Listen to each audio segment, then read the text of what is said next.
Hey guys, I'm making my son's favorite dish he grew up eating on. This is a piece of backstrap cut thin. I used the back of my meat cleaver. Now I'll turn it 90.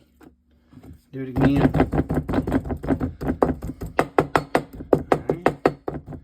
Keep following. I'll show you some more steps. Yes, I know my stove's dirty. I've been in here cooking. You ever cook something? Decided to shoot a video anyway.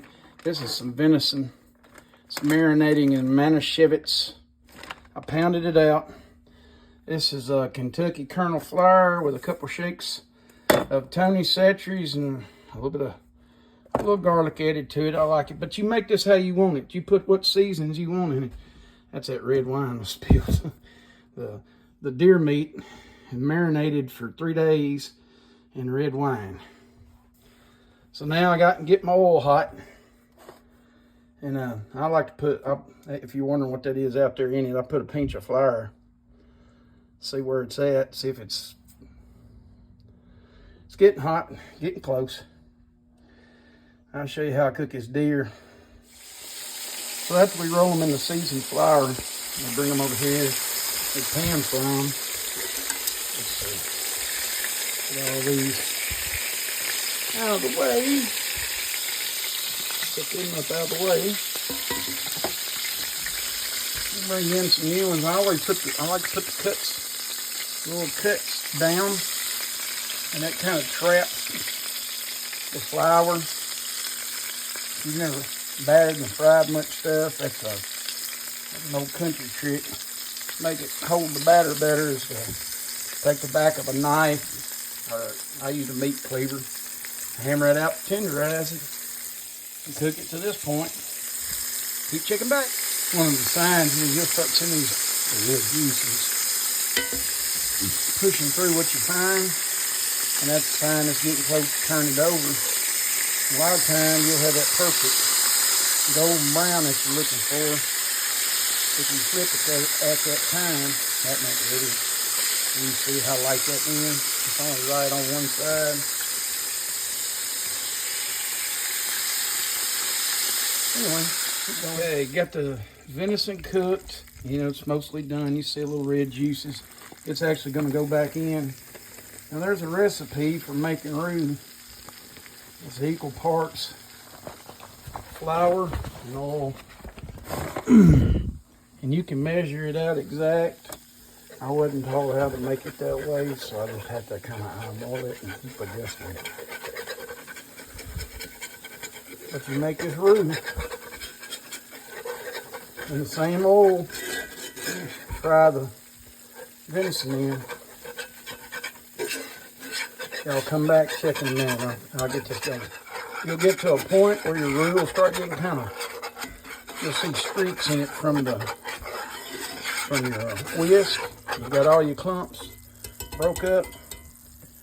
Switch over to your and you're scraping the bottom constantly moving this around. Get every square inch. Is how you make a good brown roux. Check back in a minute. We'll keep it going. All right, I got it about the color I want. And now I'm gonna add some canned tomatoes. I put these up in September.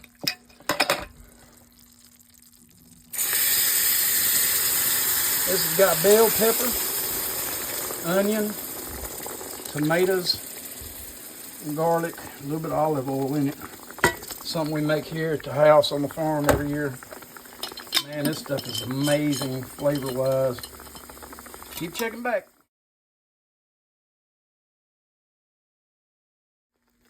Once you get everything kind of incorporated, all stirred together, you've mixed the roux with your tomatoes.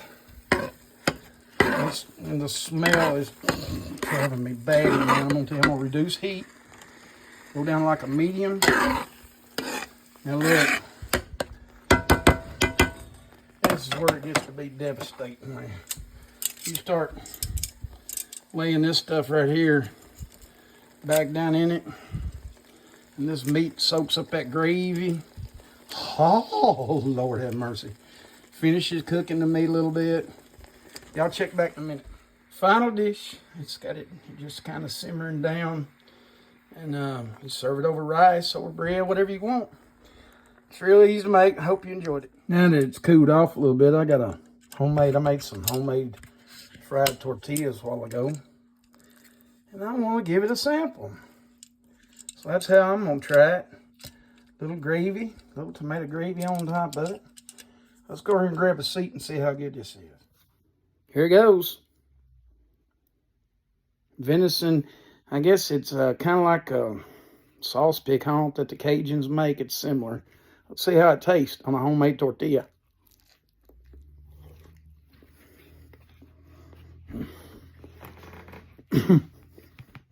Yeah. You know what? Don't nobody ever talk about they're going to retire or move north for the retirement.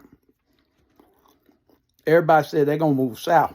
When they retire, why? 2 reasons. The weather. It's beautiful down here. Y'all have that white stuff, man. We don't want that down here. The other thing is we have really good cooking. Hey, man, this stuff ain't hard. You just got to get up and make an effort. Make an effort to cook something like this for yourself. I was with my boy the day he harvested this venison. And I'm proud to sit down and eat it. His birthday was yesterday. Turned 31. Aaron, if you can see this, I wish you'd stop by. I'd have fed you. I love you anyway. Bon appetit, y'all. Have a blessed one.